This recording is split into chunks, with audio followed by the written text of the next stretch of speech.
All right, so we're gonna go to the gym. I'm gonna go ahead and do my intro workout and all that, but I'm back.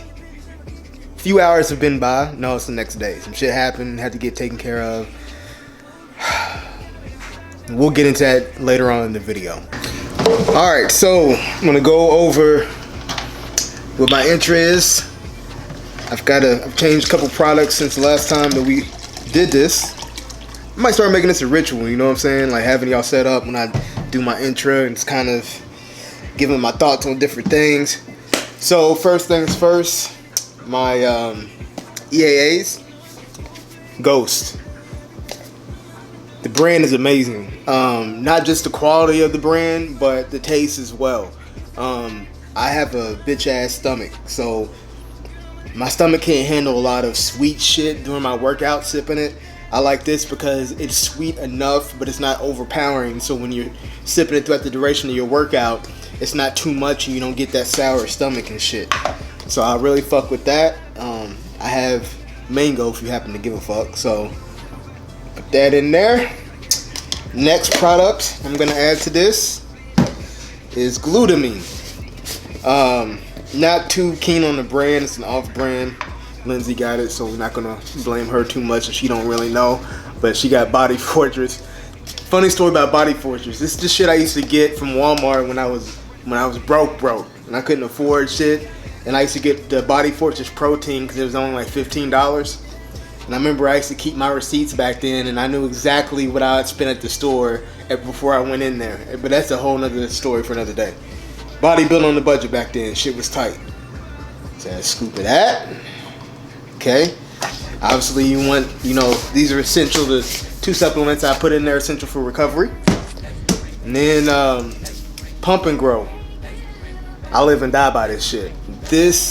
I've tried other pump formulas, but this one, in my opinion, is the best. It's a little expensive, but I'm telling you right now, your pumps are gonna be crazy. I know I'm not sponsored by them. I just really fuck with the product. So I usually take a scoop to the head, and I put a scoop in the shake. Boom. All right, there you go. Last but not least, trying a new pre-workout. This pre-workout is not anything crazy. A lot of you all have already tried it. I don't take a crazy amount of supplements, so I'm late to this game. But I wanted to try the Redcon Total War. So we're gonna try this. I haven't even opened it yet, and then I'll let y'all know, after the training session how it was. So in its entirety, that is my intro workouts, and I put about how many ounces of water? I don't know. People like to know this weird shit. Oh, I can't see it. We'll go with 32 ounces. Fuck it. All right, put 32 ounces in there, and I'm gonna drink half of this now and then half of it when I'm at the gym. So that's what I do. So I drink about half when I'm on the way to the gym. But anyway, yeah, I know y'all see the title of the video. I don't know, man. I don't know. I'm just trying to stay positive the best that I can. I'm just trying to just give positive thoughts. But like I said, wait to the end and I'll explain what's going on with my back. It's the fucking stock market, I swear, but it is what it is. What am I gonna do? So yeah, we'll get into that a little bit later. But right now we're about to go train, and I'll see y'all there. What's up, y'all? Your boy, the chosen one. You know me as Larry, back in the building with another voiceover. It's shoulder and arm day. That's what it is, shoulder and arm day. So we kicked it off with this variation of a side lateral using the cable. And you can see I'm coming from behind the back. By doing this, it's easier to isolate the middle delt. You're not going to be able to do a lot of weight, but it's not about the weight. It's about the execution and volumizing the muscle with blood. So the reps were high here. We did about 20 reps. So 4 sets of 20 reps here. The warm-up was insane. So I did 100 front raises, 100 side laterals, and I did 100 shoulder presses with 5-pound dumbbells. Crazy. Give it a try. I know I didn't get it on film, but we were having some technical difficulties. So anyway, this was actually the first working exercise, And right here, what I'm doing, I'm basically educating these young men on the ways of hypertrophy and volumizing the muscle. You know, I was trying to tell them, hey, don't ego lift. You're going to fuck yourself up and injure yourself. And the guy in the black, he had a concept of that already. And I was complimenting him on his form, and I was showing him how to get more out of what he was doing. He had 2 independent ropes doing tricep press down, which I do myself. So I was kind of instructing him on how to do this superset by doing that and doing a variation with it going overhead. So yeah, passing it along to the next generation. That's what knowledge is about, is passing it along. Anyway, the next exercise, shoulder press. Heavy sets of 8 to 10. I think, so this was my second to last set, which was very fucking hard. And then I did a rest pause set for my last and final set, which you're about to see. And by this time, you know, I was starting to really feel it, the fatigue setting in and all that. And I'm about to do the rest pause set here, getting my mind right before I get up under there. Again, so you want to keep in mind that you don't want to put your shoulder joint, your shoulder girdle in a vulnerable position. So you can see I'm only coming down to like right about parallel before I go back up again. So again, this was hard as shit. It's very heavy. So then I count to 20 or approximately, and then I'll do as many as I can till failure again. And then I'll count to 25 and then do as many as I can to failure again. So these are called rest pause sets. And this is how I ended this exercise. So this is my 4th set. And obviously it's progressively going to get harder. So give it a try. It's a good intensifier to do on your 4th set or last set of an exercise. And I'm doing the 25. I don't even think I counted the 25. I think it was less than that, to be honest. But it was supposed to be 25. But again, my shoulders are taking over the movement since I already previously did more isolation movements. When I'm doing this compound movement, it's already full of blood, so then my shoulders are engorged and taking over the movement, therefore sending signals to the area that I want to execute. So this, you know, something to keep in mind before you go blasting on a compound movement. You might want to send signal to that area so you don't incorporate muscles you don't want to use. So right here I am doing reverse pec deck for my back delts. As you can see, my back is starting to come in. It's a little offset. Y'all, I don't know if y'all can see it. Look at the right side compared to the left side. This is what this video is going to be about, and I'm going to explain it later on in the video. But your boy is fucked up. I'm in a lot of pain. I'll go more into that at the end of the video. So, yeah, it's kind of depressing to look at this thing, to be honest, because this is the first time I'm like actually watching the footage from today's training session. So basically what I did here is I'm doing 30 reps, and then I'm going to superset that with dumbbell shrugs. Now keep in mind I'm doing 30 reps, so I'm not going to be breaking any PRs today, right? I'm just trying to put blood into the muscle, and then I'm going to go over here and I'm going to do the 60s, which is not, again, I'm not strong man, I'm not a power lifter, but I'm doing 30 reps. But this young lady was, all about her job that day. I'm like trying to get to the dumbbells, and she's diligently working hard getting under that rack. Look at that, get under that rack. Everybody give her a round of applause for her dedication and work ethic and sweat equity to her job. I was just like, yep, well, you know what I'm saying? I'm just going to chill her for a second. No big deal. I'm just filming. Don't mind me. And she's like, oh, shit. Hey, it happens. This shit's unscripted. You know what I'm saying? Like, this is real life right now in real time. So anyway, went ahead and grabbed the 60s and act like nothing happened and went about my business.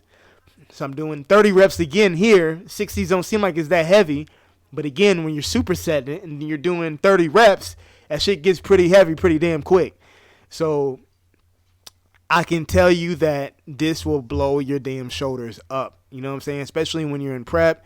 I had my Apple Watch on full effect, so then it was kind of measuring. I burned like almost 500 calories during this training session because I was just moving and grooving, and my rep ranges were pretty damn high. So I did 4 sets of this as well. So very high volume today, very high volume. I'm still trying to get back in the swing and doing high volume again. And I'm not going to lie, it's kind of killing your boy. So, but we got it done. I was kind of joking with her. I'm like, yo, you about to make a cameo on my video. So shout outs to her. I don't know her name, but shout outs to her for taking her job seriously. Now, moving on, we went to tricep press down. So what we did here is, I believe I did 20 reps. She didn't get all the reps. I did 20 reps, and then I went over here and did 21s.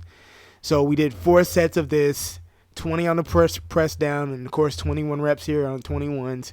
Old school movement. You kids need to learn from this. So you do 7 at the bottom end, then 7 middle to all the way up, and then you're going to do 7 full range of motion, which obviously 7 times 3 equals what? 21. So these are called 21s. Old school cats like myself used to do this all the time back in the day.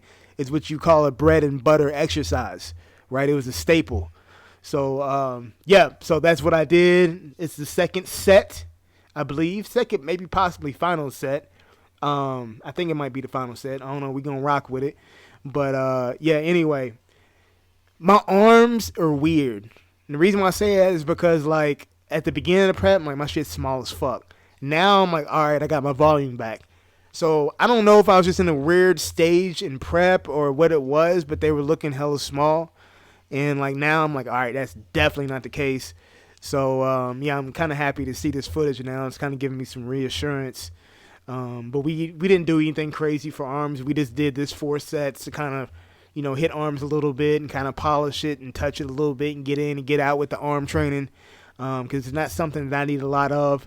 So, yeah, that's basically what we got done. So, actually, I think this is the last clip. And even if it isn't the last clip, this is going to be the last clip because now I'm getting cotton mouth. So, I'll bid y'all adieu.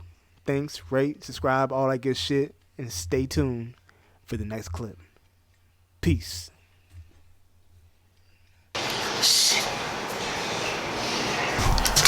All right, so let's get into it. So if you all didn't see my back or see how it's fucked up at the beginning of the video, or the thumbnail rather, I'm gonna post it right now. Alright, so as you can see, my back is very, very bound up.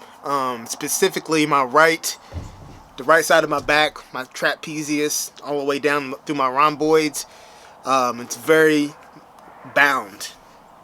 Like, it's tight as fuck. It's like a knot. So with that being said, it feels the way that it looks, especially when I pose. So I don't need surgery. You know, sorry for the clickbait. I don't need surgery. But I have been seeing a chiropractor, and I just went to a massage therapist yesterday, and I'm going to be going back for some time to work that shit out. Yesterday helped me a lot. I was very sore. That's the reason why I didn't train legs today. You know, I just did kind of a pump workout for shoulders and arms. But it did help. So I'm going to continue going to see my new massage therapist. Fuck, I can't talk. My new massage therapist, my chiropractor, to make sure that everything is in order and squared away. I'm still doing the show. All things are green light. Other than that, prep has been going phenomenal. But the reason why my back is fucked up, years of not stretching like I should and putting on a shit ton of muscle in a short amount of time will do that. Like, your muscle will start to get really tight and shit like that. You need to continuously stretch the muscle out, not just so you don't end up like me, but also to help promote muscle growth, right? And it'll help strength as well. But the job that I work now, you know, I went from being at a supply chain manager / director position to now I'm a supervisor, which obviously a lot of you is like, oh, well, you're still a supervisor. Yeah, but like, the company I work for, supervisors are very, very active. And I don't even know why they call it supervisor, because you're pretty much doing the work of a working lead, which is unnecessary, but that's a whole video for another day. But 12-hour shifts at night, on my feet. You really don't sit down. There's no seats or nothing like that. And the reason why that's so detrimental is because I have a very small skeletal structure with a lot of muscle around it. So even just standing is a lot of wear and tear on my body. I explain it to somebody at work like this. You have a Corvette and you have an off-road truck. They're both performance vehicles. But if you take that Corvette off-road, it will destroy it. That's kind of how it is. Bodybuilders were not functional. So you put me in a situation where I'm standing 12 hours of shift, walking 12 hours of shift. It's a lot of wear and tear on my body. It's not meant for that. So Like my back started fucking up, my knees and my hip is fucking killing me. All this shit. So it's not very advantageous to bodybuilding. So I am looking and searching for something else because your boy can't continue to do this shit. It's killing me literally. So I am not gonna continue to do this shit. So I will find something else eventually. I'm very marketable. Even if I have to move back to Indiana, if that's what it is, and that's what the fuck I'm gonna do. So, so stay tuned for that. But anyway, other than that, prep is going fine. I'm very pleased. As you all can see in the posing update today, which I promised you I would do, and I did deliver. So because I deliver, make sure you thumbs up this video to help me rank in YouTube's algorithm, and make sure you comment. Let me know how y'all liking the videos, what y'all want to see. Your boy got to shape up, so comment on that if it looks whack, if it looks on point. I don't know, just talk to me. Make sure you follow my social media platforms. I'll put them in the comment section below. And don't forget, your boy is coaching. So if you have coaching inquiries, I'm going to put all the information at the end of this video. So with that being said, stay tuned for next week's episode of the Kentucky Cup Prep. And I'm going to keep these videos rolling as promised. But until then, your boy, Transcend Your Kingdom, Team Hill. Make your next move your best move. Signing out.